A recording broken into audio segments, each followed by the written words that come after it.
बिस्मिल्लाहिर्रहमानिर्रहीम। आवाज़ आ रही है आप लोगों को?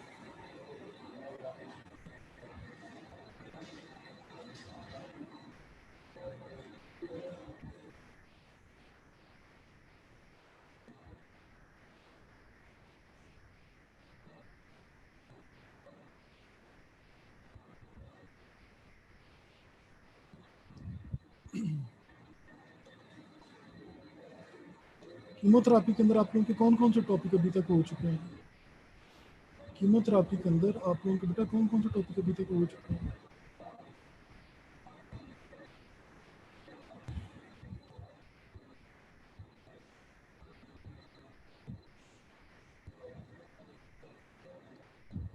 कीमोथेरेपी के रिवीजन्स के अंदर आपके कौन कौन से टॉपिक अब तक कवर हो चुके हैं?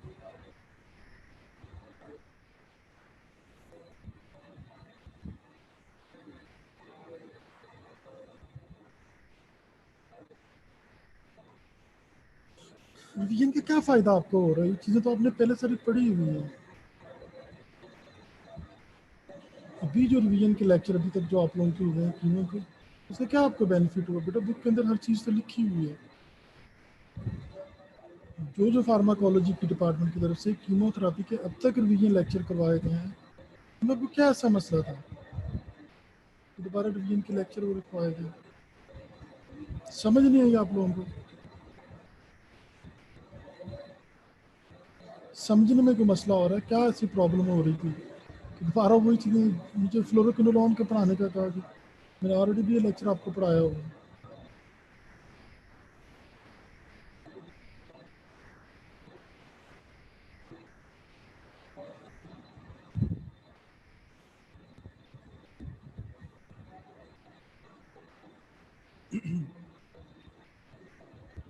याद रखिएगा, जब भी किसी ग्रुप को पढ़ते हैं तो उसके बेसिक कंसेप्ट को सबसे पहले देखते हैं। अगर यहाँ पे हम फ्लोरोक्विनोलोन की बात करेंगे तो फ्लोरोक्विनोलोन का आपको चंद चीज़ें पता होना चाहिए।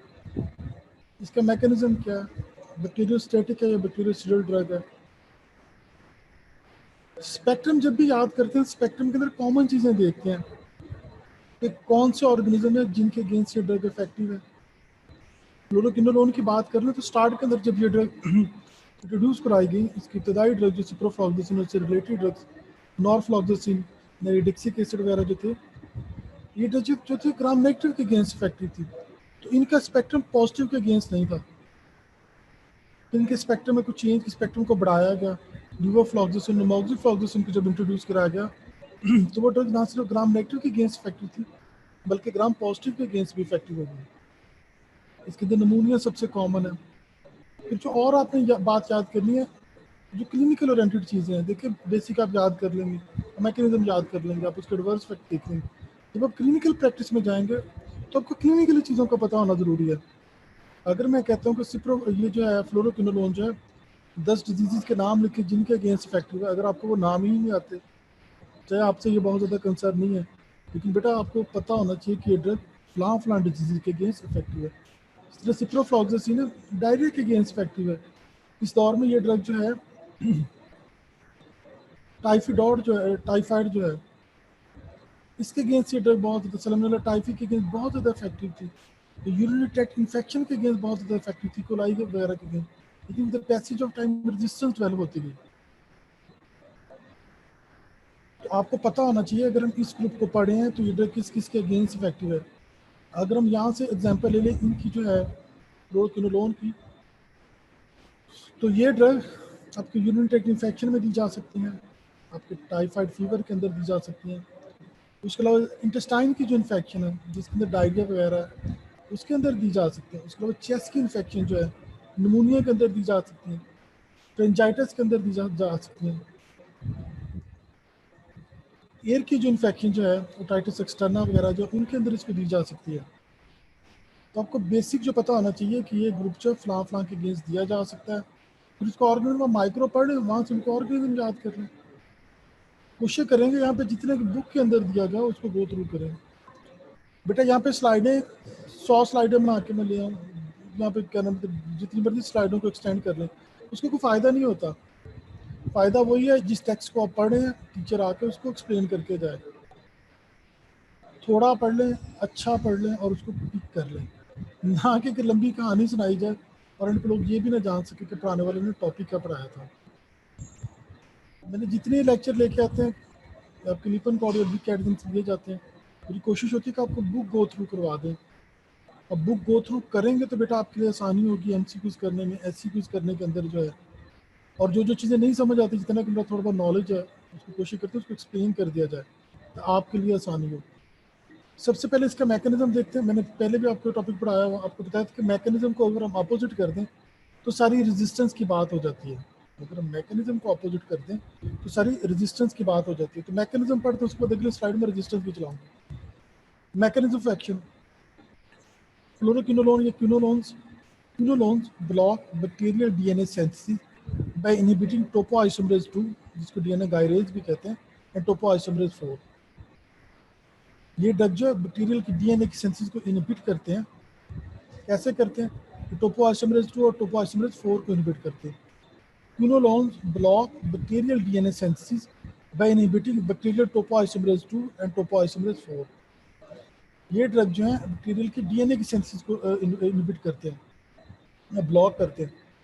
एक्चुअली ब्लॉक जाके किसको कर रहे होते हैं? टोपोआइसोमरेज 2 और टोपोआइसोमरेज 4 को ब्लॉक करते हैं। मैं दोबारा रिपीट करता हूँ मैकेनिज्म को, मैकेनिज्म एक्शन इसका। फ्लोरोक्विनोलोन्स का जो है, quinolones block bacterial DNA synthesis by inhibiting bacterial topoisomerase 2 and topoisomerase 4।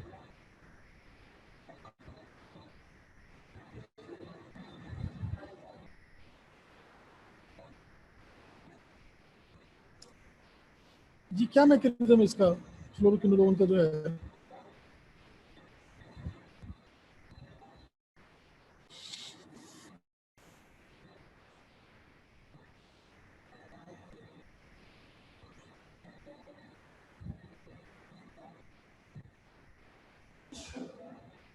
बेटा ये ड्रग जो बैक्टीरियल डीएनए सिंथेसिस करते हैं, टोपोआइसोमरेज 2 और 4 को इनहिबिट करते हैं। Excellent, bacterial DNA synthesis inhibit करते हैं bye inhibiting topoisomerase 2 and topoisomerase 4।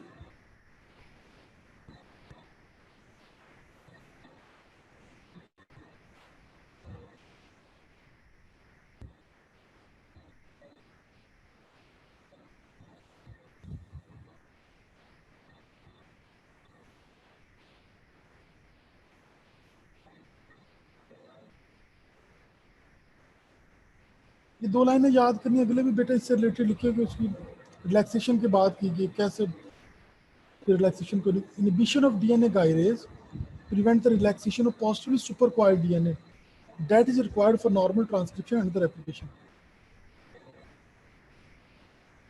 कहते हैं जो सुपर क्वाइल्ड डीएनए है उसकी रिलैक्सेशन नहीं होने देते, जिसकी वजह से ट्रांसक्रिप्शन और रेप्लिकेशन नहीं होती। Inhibition of the DNA gyrase prevent the relaxation of positively supercoiled DNA that is required for normal transcription and the replication। Inhibition of topoisomerase 4 interferes with the separation of replicated chromosomal DNA into receptive daughter cells during the cell division। दोबारा repeat करता हूँ, दो steps में further बता रहा है। Topoisomerase 2 क्या कर रहा है, टोपोआइसोमरेज 4 क्या कर रहा है? टोपोआइसोमरेज 2 का सुने जरा। Inhibition of DNA gyrase prevent the relaxation of positively supercoiled DNA that is required for normal transcription and the replication। Topoisomerase 2 जो है पॉजिटिवली सुपरक्वाइल्ड डीएनए की रेप्लिकेशन को इनहिबिट करता है। और 4 क्या करता है? Inhibition of topoisomerase 4 interferes with the separation of replicated chromosomal DNA into receptive daughter cells during the cell division।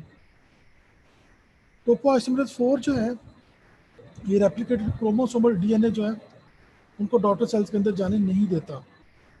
2 जो है पॉजिटिव सुपरक्वाइल्ड डीएनए की रेप्लिकेशन नहीं होने देता। 4 जो है वो रेप्लिकेटेड क्रोमोसोमल डीएनए जो है उनको डॉटर सेल्स के अंदर जाने नहीं देता। सिंपली आपको पता होना चाहिए। अगर इसके मैकेनिज्म की बात करते हैं, बैक्टीरियल की डीएनए की सिंथेसिस को ब्लॉक करते हैं, किसको इनहिबिट करते हैं? टोपोआइसोमरेज 2 और टोपोआइसोमरेज 4 को। डीएनए गायरेज जो है वो पॉजिटिव सुपरक्वाइल्ड डीएनए जो है उसकी रिलैक्सेशन को प्रिवेंट करता है, जिससे उसकी रेप्लिकेशन नहीं होती। टोपोआइसोमरेज 4 जो है ये क्रोमोसोमल डीएनए जो है उसको रिसेप्टिव डॉटर सेल्स के अंदर जाने नहीं देता।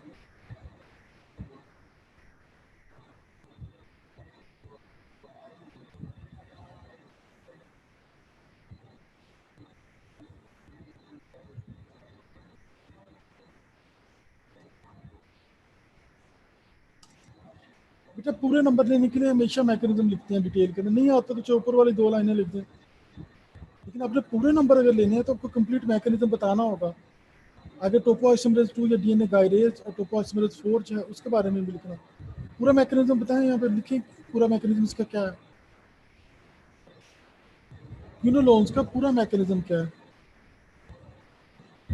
बेटा यहाँ तक लिखेंगे, ये जिसमें बच्चे ने लिखा डीएनए सेंसिस को इनहिबिट करता है, टोपोआइसोमरेज 2 और 4 को inhibit।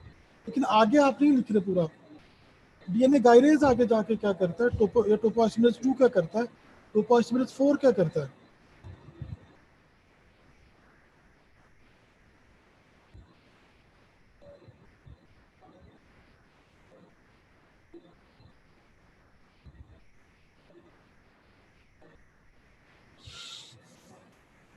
आपने शुरू से सारा लिखना है मैकेनिज्म। जब भी लिखते हैं बेटा अच्छा लिखते हैं, आप प्रॉपर लिखेंगे, पढ़ने वाला एक नज़र से पूरा नंबर लगा देगा। आप आधा के लिखेंगे वो नंबर भी उतना ही देगा।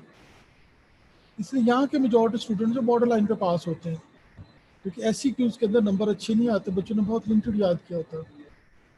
इसका डिटेल मैकेनिज्म लिखिए, इसका डिटेल मैकेनिज्म क्या है, क्विनोलोन्स का डिटेल मैकेनिज्म।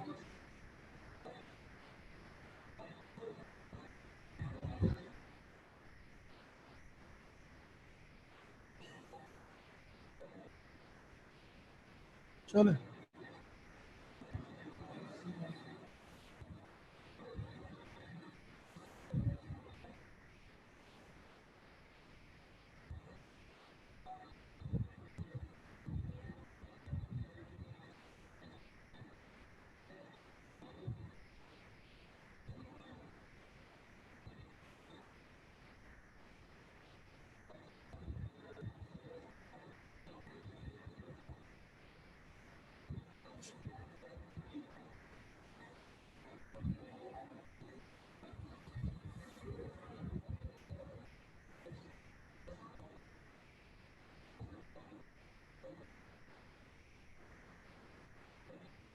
एक्सीलेंट। जिस भी बच्चे ने सारा नाम को लिखा हो, बेहतर लिखा हो, आप लिखेंगे तकरीबन बेहतर।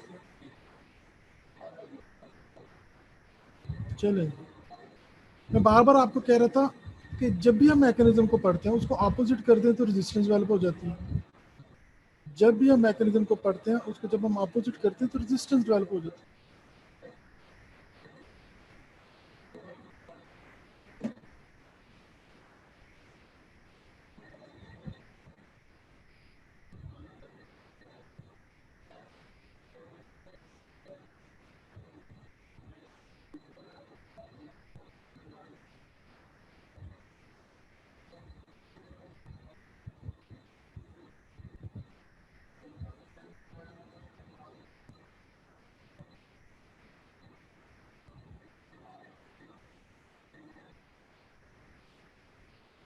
मैकेनिज्म को हम अपोजिट कर दें तो रेजिस्टेंस डेवलप हो जाती है।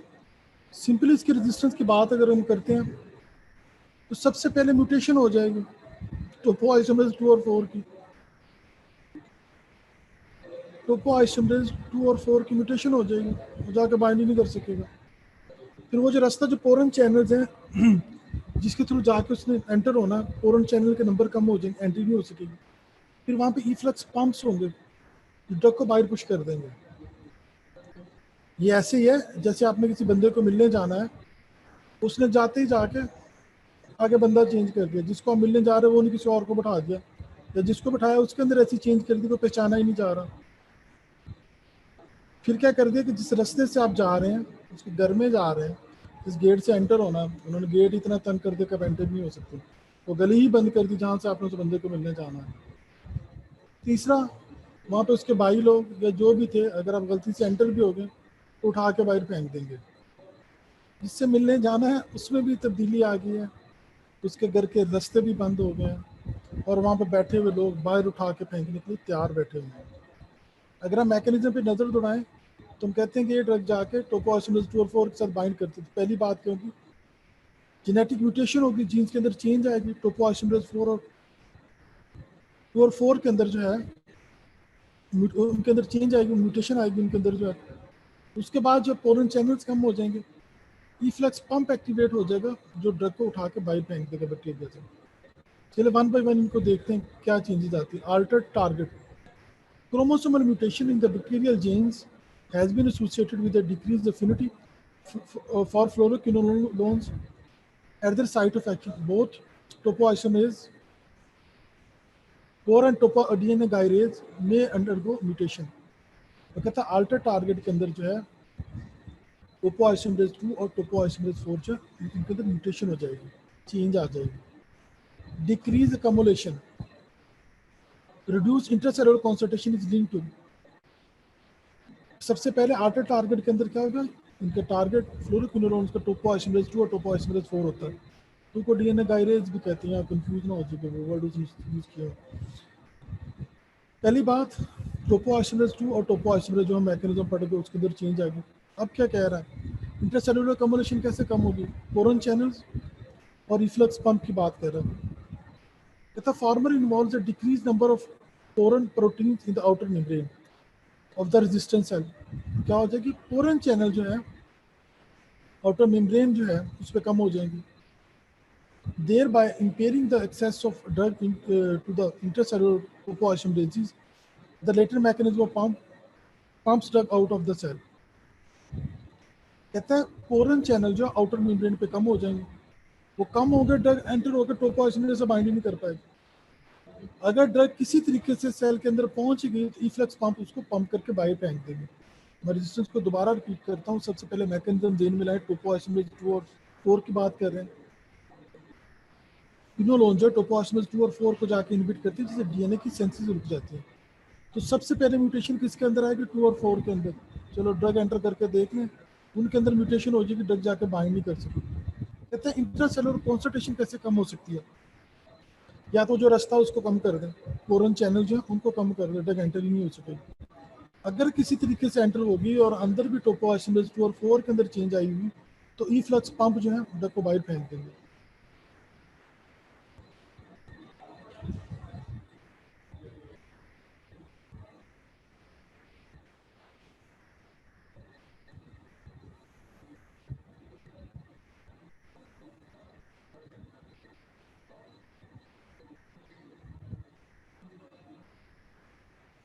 जी रेजिस्टेंस कैसे डेवलप होगी, बाकी लोग सो रहे हैं, सुबह सुबह बगैर चाय पिए सो रहे हैं. चाय पी के सो गए, कॉफ़ी पिए, चाय पिए, सो जाए आराम से. चंदे के लोग हैं वही पार्टिसिपेट करते हैं, बाकी लगता है ऐसे बैठे हुए हैं. या आप लोग क्लास में तो फिर मैं बताता है कि बाकी लोग पार्टिसिपेट कैसे करते हैं. जी बेटा खाली डिक्रीज पोरन चैनल्स नहीं है, सारी चीज़ें लिखनी है. टोपोइसोमरेज 2 और 4 के अंदर म्यूटेशन हो रही है, पोरन चैनल्स कम हो रहे हैं, इफ्लक्स पंप एक्टिवेट हो रहा है.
बेटा इसके अंदर आपको क्लासिफिकेशन का पता होना चाहिए.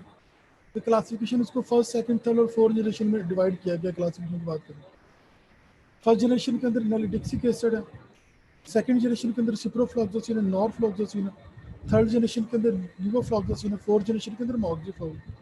याद रखिएगा इसके अंदर और बहुत सारे ड्रग्स है. लेकिन इतनी याद करना बड़ी, हर ग्रुप के एक एक दो दो एग्जाम्पल तो आती है। फर्स्ट जनरेशन नेलिडेक्सिक एसिड है, सेकंड जनरेशन सिप्रोफ्लॉक्सासिन नॉरफ्लॉक्सासिन है, थर्ड जनरेशन के अंदर लीवोफ्लॉक्सासिन है, फोर्थ जनरेशन के अंदर मॉक्सीफ्लॉक्सासिन है। फर्स्ट जनरेशन के अंदर नेलिडेक्सिक एसिड है, सेकंड जनरेशन के अंदर सिप्रोफ्लॉक्सासिन नॉरफ्लॉक्सासिन है, थर्ड जनरेशन के अंदर लीवोफ्लॉक्सासिन है, फोर्थ जनरेशन के अंदर मॉक्सीफ्लॉक्सासिन है।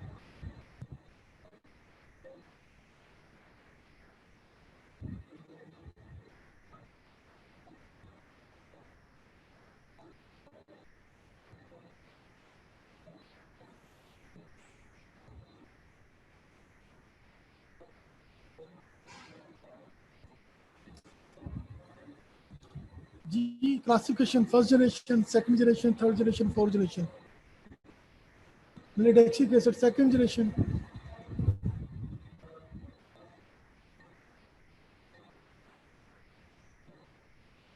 बेटा कि जनरेशन का नाम लिखना, कौन सी फर्स्ट सेकंड थर्ड है।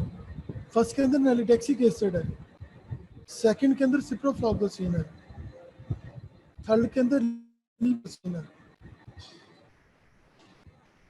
फोर्थ के अंदर मॉक्सीफ्लॉक्सासिन है।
एक्सीलेंट, ये उसामा फारूक बच्चे इसने लिखी हुई है। ठीक है बेटा, क्लासिफिकेशन फर्स्ट सेकंड थर्ड, बाकी लोगों ने भी ठीक लिखी हुई है।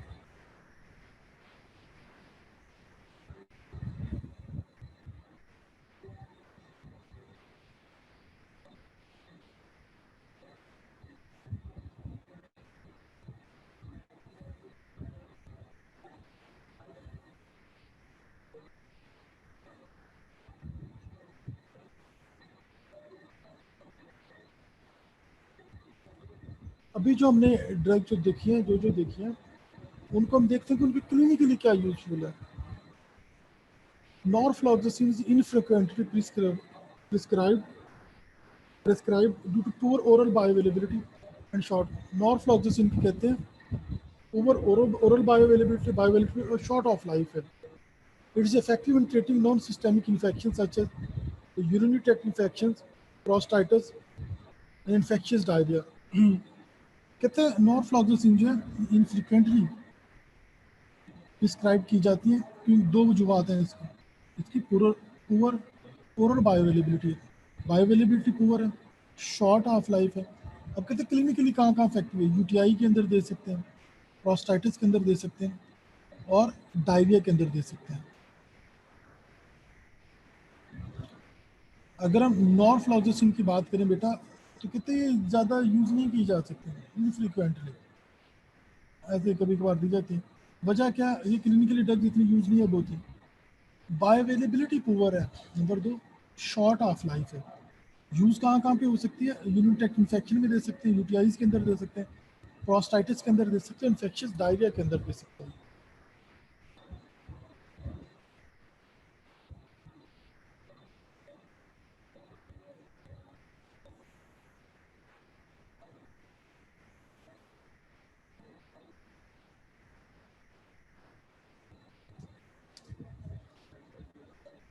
जी norfloxacin excellent, poor bioavailability, short half life है। जी, क्लिनिकली कहाँ कहाँ पे नॉर्फ्लॉक्सासिन यूज़ की जाती है? यूटीआईज, डायरिया,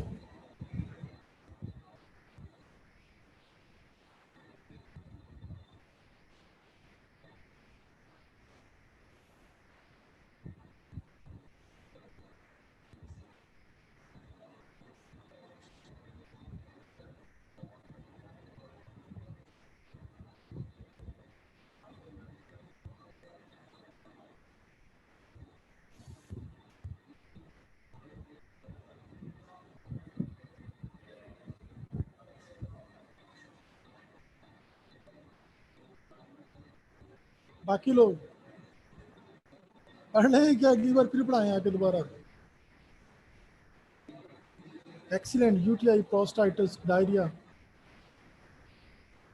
कहते हैं पुअर बायोअवेलेबिलिटी है, शॉर्ट ऑफ लाइफ है यूटीआईज के अंदर, प्रोस्टाइटिस के अंदर और डायरिया के अंदर इनको यूज़ किया जाता है इंटरप्रेट में।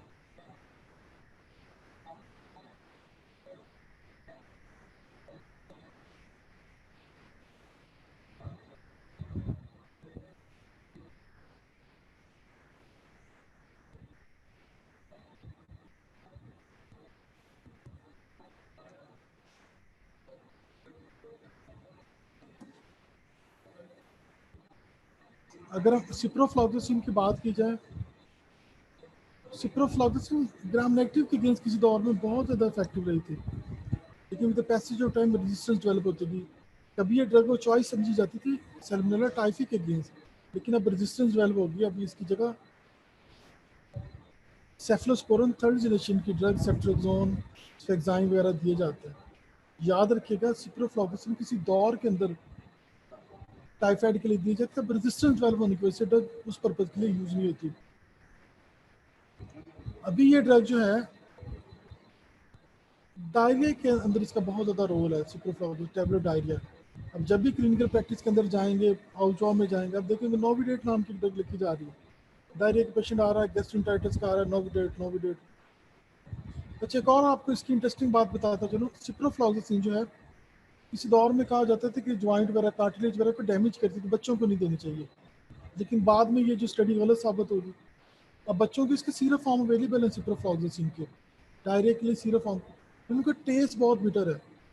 शायद एक कंपनी है जिसने उसके अंदर कोई फ्लेवर डाल के कुछ बेहतर किया, वरना कोई भी कंपनियां पाकिस्तान के अंदर सिप्रोफ्लॉक्सासिन को सीरप फॉर्म के अंदर बेहतर नहीं बना सकी। अब देखते हैं स्टेप बाय स्टेप क्या इस पर लिखा हो। कहते हैं ciprofloxacin is effective in treatment of many systemic infection caused by gram-negative bacilli. Of the fluoroquinolones, it has best activity against Pseudomonas aeruginosa. किसके अगेंस्ट है? Pseudomonas aeruginosa के अगेंस्ट इसकी बेस्ट एक्टिविटी है, and is commonly used in the cystic fibrosis patient for this indication. Excellent activity है Pseudomonas aeruginosa के against, इसलिए cystic fibrosis के जो पेशेंट है वहाँ पर प्रिस्क्राइब की जाती है। बायोअवेलेबिलिटी की बात की जाए तो बायोअवेलेबिलिटी इसकी 80% है, बायोअवेलेबिलिटी तकरीबन इसकी 80% है। Traveller diarrhoea cause by E coli can be effective treated with ciprofloxacin. Traveller diarrhoea जो है, जो इकोलाई की वजह से होता है, उसके अंदर सिप्रोफ्लॉक्सासिन का ज़बरदस्त रोल है। Ciprofloxacin also used as a second agent in the treatment of tuberculosis. अगर हम जो बात करें इसको समराइज करें तो ग्राम नेगेटिव बैसिलाई के अगेंस्ट इफेक्टिव है, सूडोमोनास एरोजिनोजा के अगेंस्ट इसकी जो है बेस्ट एक्टिविटी है, और ये सिस्टिक फाइब्रोसिस के जो पेशेंट है उनके अंदर इसको इसलिए प्रिस्क्राइब किया जाता है। बायोअवेलेबिलिटी इसकी 80% है। ट्रेवलेट डायरिया के अंदर इसको दिया जाता है सिप्रोफ्लॉक्सासिन को, और सिप्रोफ्लॉक्सासिन जो सेकेंड लाइन एजेंट्स हैं ट्यूबरकुलोसिस के अंदर। फर्स्ट लाइन की 4 ड्रग्स हैं हार्मोन, उसके बाद जो रेजिस्टेंस वाले फिर सेकेंड लाइन को चलाते हैं। सेकेंड लाइन ड्रग है ट्यूबरकुलोसिस के अंदर जो है।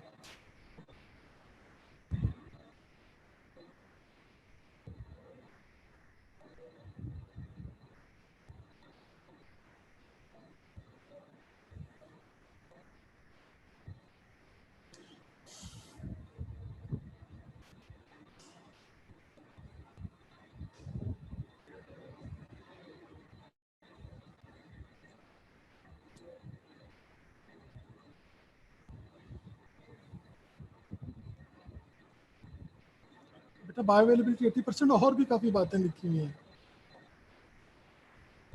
सूडोमोनास एरोजेनेजा के अगेंस्ट एक्सीलेंट एक्टिविटी है, सिस्टिक फाइब्रोसिस के अंदर दी जाती है, टैबलेट डायरिया के अंदर दी जाती है, ट्यूबरक्लोसिस के अंदर सेकेंड लाइन एजेंट्स के अंदर ये शामिल है।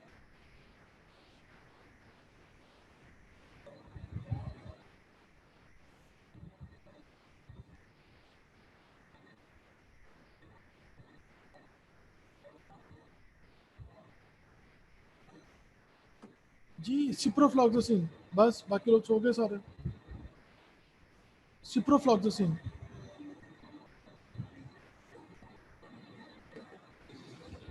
सिप्रोफ्लॉक्सासिन दोबारा सूडोमोनास एरोजेनेजा के अगेंस्ट एक्सीलेंट एक्टिविटी है, सिस्टिक फाइब्रोसिस के अंदर इसलिए दी जाती है। उसके बाद ये ड्रग जो है टैबलेट डायरिया में दी जाती है, विकोलाई की वजह से होता है। ट्यूबरक्लोसिस की ट्रीटमेंट के अंदर ये ड्रग,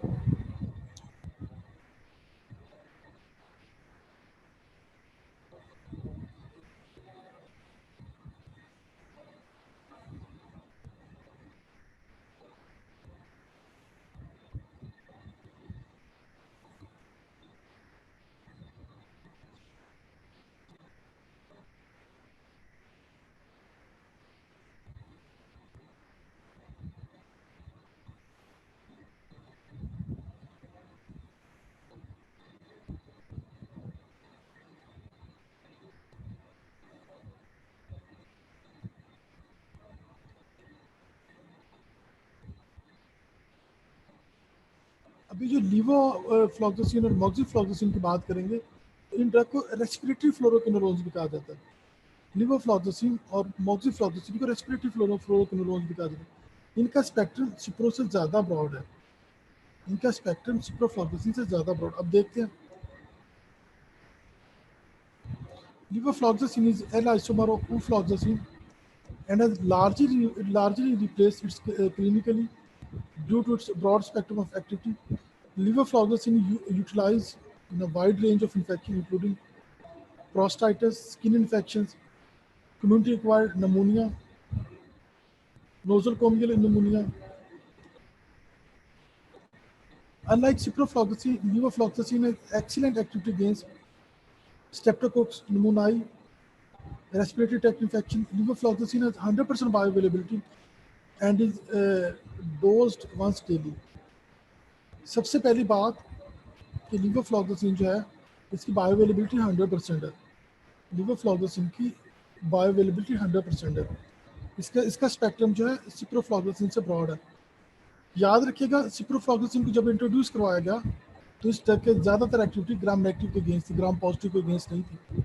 यहाँ पे स्पेक्ट्रम को फर्दर एक्सटेंड करके ग्राम पॉजिटिव के अगेंस्ट इफेक्टिव किया गया। आपके देखते जाएं, स्किन इन्फेक्शन के अंदर दे सकते हैं। स्किन इन्फेक्शन ज़्यादातर ग्राम पॉजिटिव बैक्टीरिया की वजह से होते हैं। Community acquired नमूनिया gram positive bacteria की वजह से, nozzle communal नमूनिया gram positive bacteria की वजह से। उसको कहते हैं स्ट्रेप्टोकोकस नमूनाई के अगेंस्ट भी इसकी एक्सीलेंट एक्टिविटी है, इसलिए इसको रेस्पिरेटरी फ्लोरोकिनोलोन्स भी कहते हैं। दोबारा चीज़ों के एक सीक्वेंस से रिपीट करते हैं। लीवोफ्लॉक्सासिन, लीवो से लार्ज याद कर लें बेटा, लीवो लार्ज स्पेक्ट्रम है, लार्ज बायोअवेलेबिलिटी है।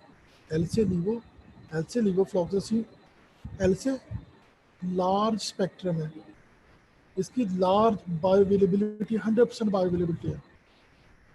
तो ये किन किन डिजीज के अगेंस्ट प्रोस्टाइटिस में दे सकते हैं, स्किन इन्फेक्शन में दे सकते हैं, कम्युनिटी एक्वायर्ड निमोनिया में दे सकते हैं, नोजल कोमल निमोनिया में दे सकते हैं, और स्ट्रेप्टोकोकल निमोनाई की वजह से जो रेस्पिरेटरी इन्फेक्शन होती हैं उसके अंदर दे सकते हैं। आखिरी बात, लीवोफ्लॉक्सासिन को रेस्पिरेटरी फ्लोरोकिनोलोन्स भी कहते हैं। लीवोफ्लॉक्सासिन को रेस्पिरेटरी फ्लोरोकिनोलोन्स भी कहते हैं।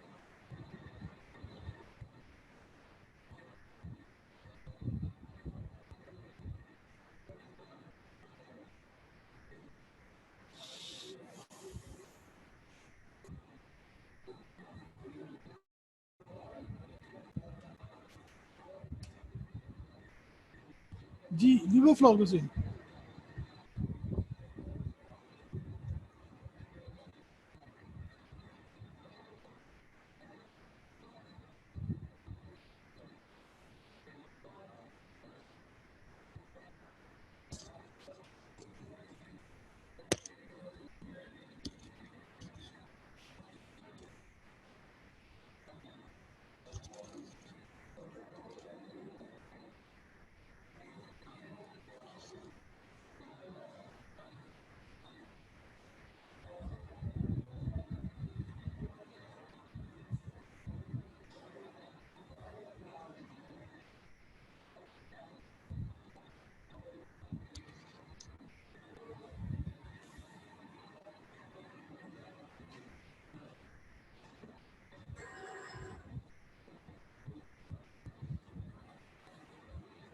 बाकी लोग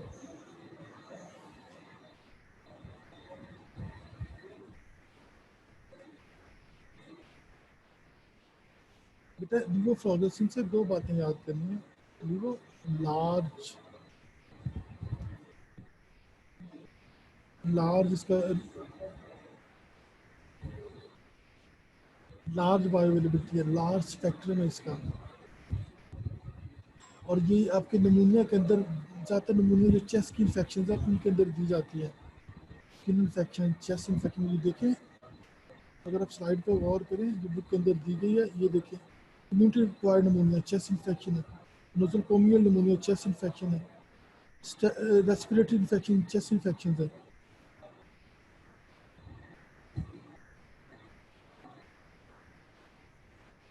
तो हम कह सकते हैं कि लीवोफ्लोरोसिन का लार्ज स्पेक्ट्रम है,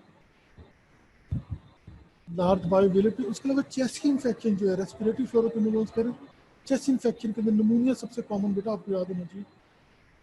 नमूनिया मल्टीपल जो ऑर्गेनिक नमूनिया काज करते हैं उनके अंदर इसका एक्सीडेंट रोल है।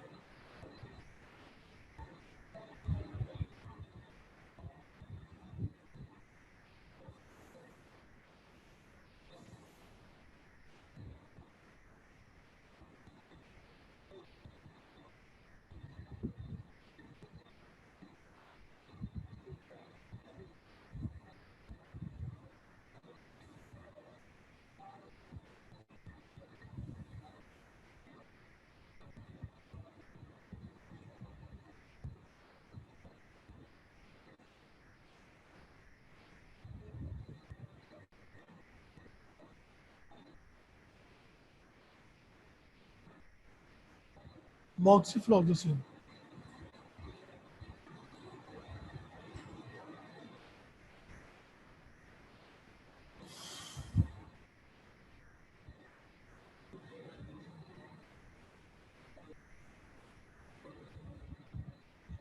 अगर मॉक्सिफ्लोक्सासिन की बात की जाए, मैंने आपको स्टार्ट के अंदर बताया जब सिप्रो इंट्रोड्यूस की थी तो ग्राम नेगेटिव के अगेंस्ट इफेक्टिव थी।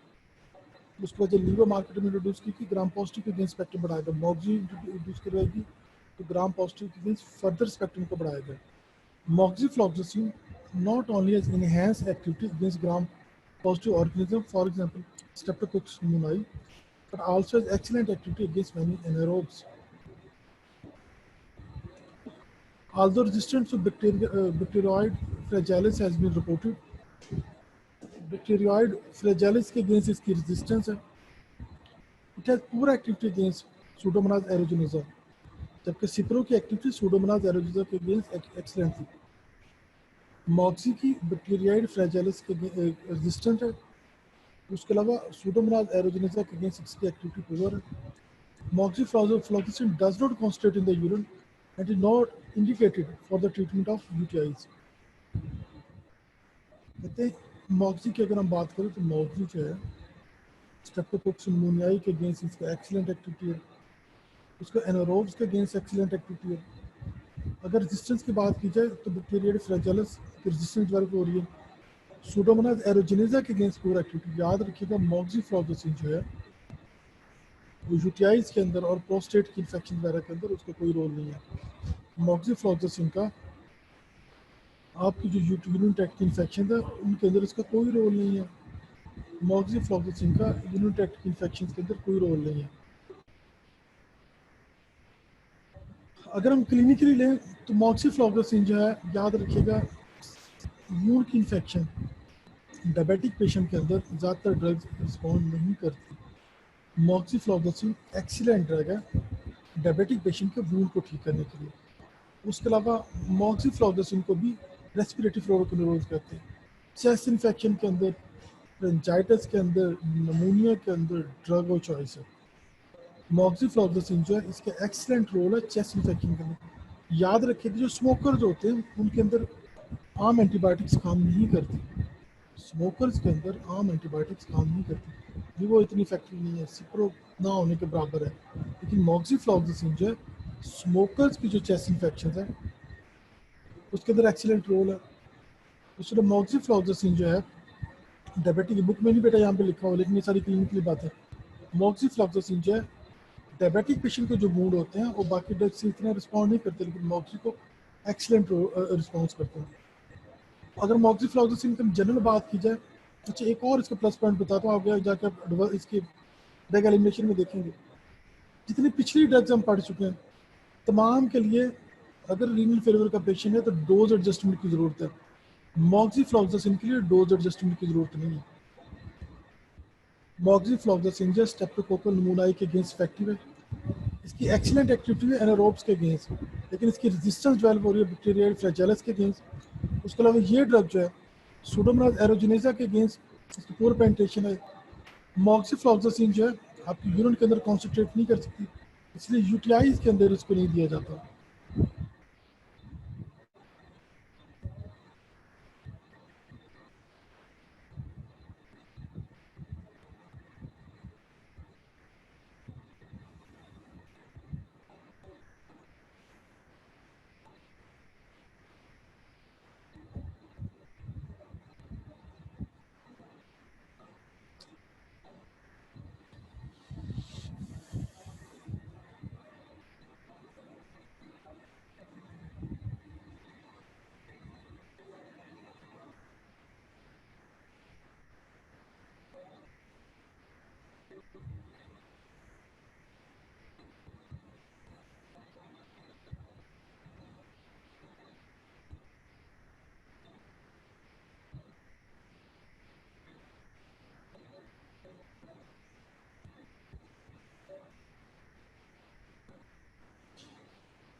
बेटा हम इसको समराइज करते हैं, जो यहाँ तक भी पढ़ा, फिर बाकी चीज़ें जो देखते हैं।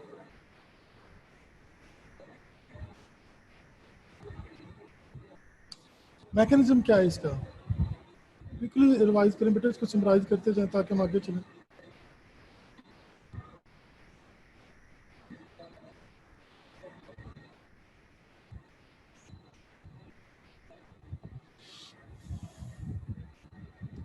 मैकेनिज्म बेटा जल्दी से बोलें, आगे चलें, फिर जो बाकी इसकी चीज़ें उसको रिपीट करें। क्या मैकेनिज्म है इसका, कि बाकी लोग मैकेनिज्म प्लीज।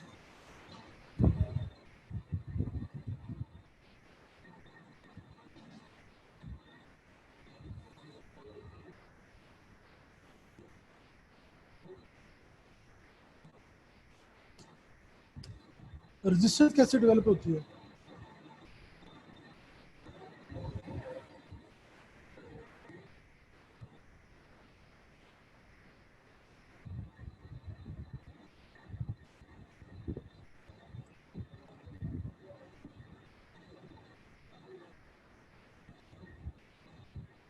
बेटा जब भी रेजिस्टेंस लिखते हैं पूरी चीज़ें लिखते हैं, एक चीज़ के नंबर नहीं होते।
जी, सिप्रो के बारे में बोलें, सिप्रो के क्या क्लिनिकल यूजेस हैं?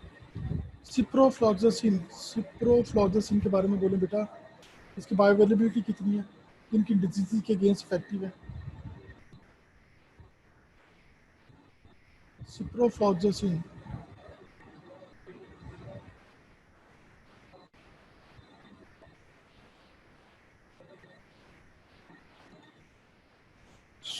जी,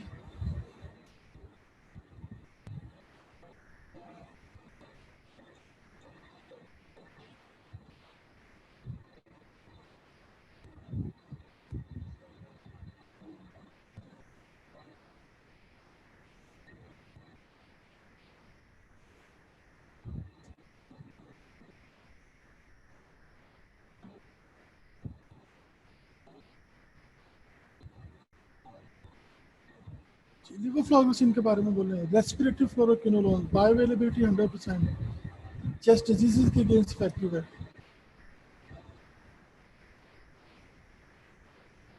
लिवोफ्लॉक्सासिन के बारे में बोलें।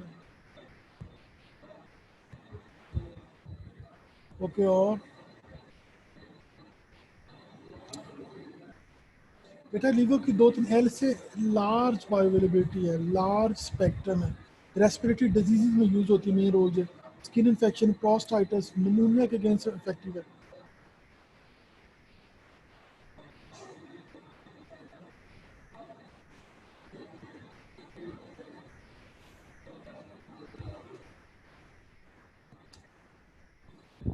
मॉक्सी के बारे में बोलें कुछ।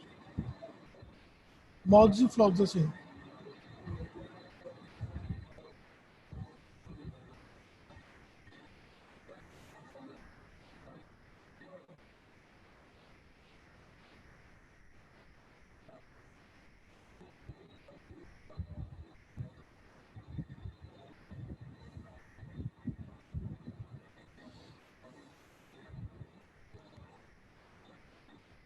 इसमें थोड़ा सा टाइम रह गया, हम इसके डिवर्स फैक्ट देखते हैं। आपको पहले भी बताया हुआ था,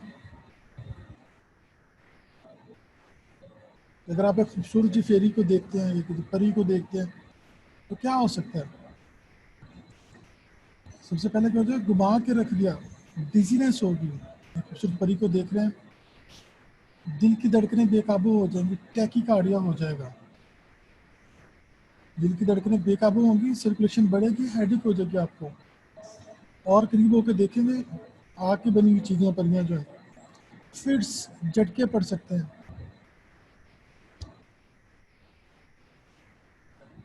डिजीनेस हो सकती है।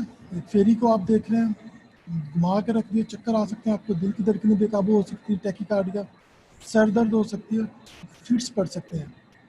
ख्वाब में देख रहे हैं इसलिए सारे झटके लग गए। अब वही बंदा जो है उस फेरी को ढूंढने निकला हुआ है, पहले तो ख्वाब में देख लिया, ढूंढने निकला हुआ है, धूप है, रोडों पे फिर रहा भाई, ये गंदे नाले पे, फोटोटॉक्सिसिटी हो सकती है, सन ब्लॉक लगा के निकले, बाहर जाके ढाबे से खाना खा लिया, गंदा खाना खा लिया, नोजिया हो सकता है, वॉमिटिंग हो सकती है, डायरिया हो सकता है। चलता रहा, चलता रहा तो सर पे भूत सवार था चलने का, पहले फिर न्यूरोपैथी हो सकती है, ज़्यादा चलने से ग्लूकोज का लेवल डिस्टर्ब हो सकता है, हाइपोग्लाइसीमिया हो सकता है, ग्लूकोज डिसरेगुलेशन हो सकती है। चलने से बाद में तो गंदे नाले पे कितना दूर तक चला जाएगा, कार्टिलेज डैमेज हो सकती है। जब उसने एक फेरी को ख्वाब के अंदर देखा तो डिजीनेस, घुमा के रख दिया, टैकीकार्डिया हो सकता है, दिल की धड़कनें बेकाबू हो सकती है, टैकिक हेडेक हो सकती है, जेट की फिट्स पड़ सकते हैं, आग के बनी हुई है ना। अब वो उसको ढूंढने दिन के टाइम निकल पड़ा, गर्मी बाहर इतनी है, फोटोटॉक्सिसिटी हो सकती है, तो सन ब्लॉक क्रीम लगा के निकले ना। नौजिया हो सकता है, उसको उल्टियाँ हो सकती हैं, वॉमिटिंग हो सकती है, ढाबे से जाते ही नाले से निकलेगा, ये बाहर जब बंदू खान ये रेस्टोरेंट यहाँ से खाना खाएगा तो जीआईटी खराब हो जाएगा, नौजिया हो जाएगा, वॉमिटिंग, डायरिया, चलने से बाद में अगर चली चला, पहले फिर न्यूरोपैथी हो सकती है, ज़्यादा चलेगा तो ग्लूकोज का लेवल डाउन हो जाए, ग्लूकोज डिसरेगुलेशन हो सकती है, फिर भी चलने से बाद में तो कार्टिलेज एरोजन हो सकती है, dizziness, tachycardia, headache, fits, phototoxicity, nausea, vomiting, diarrhoea, peripheral neuropathy, glucose dysregulation, articular cartilage erosion हो सकती है।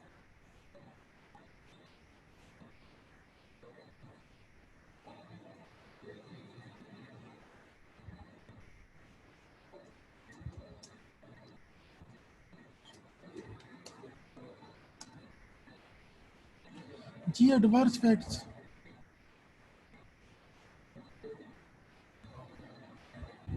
बेटा एक सीक्वेंस से याद कर लें, उन चंद चीज़ों को अपने माइंड में बिठा लें, याद करने की ज़रूरत नहीं है, आप खुद लिख सकते जो है। जी बाकी लोग सो गए।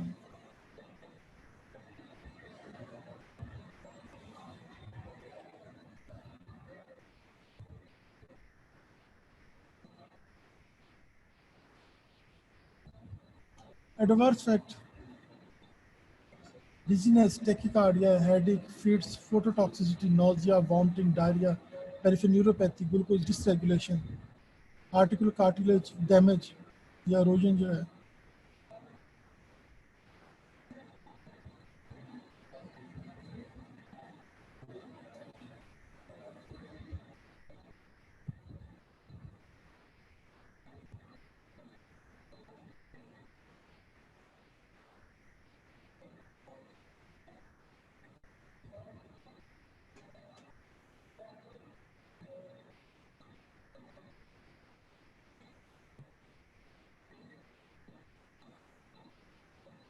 बाकी लोग एडवर्स फैक्ट बेटा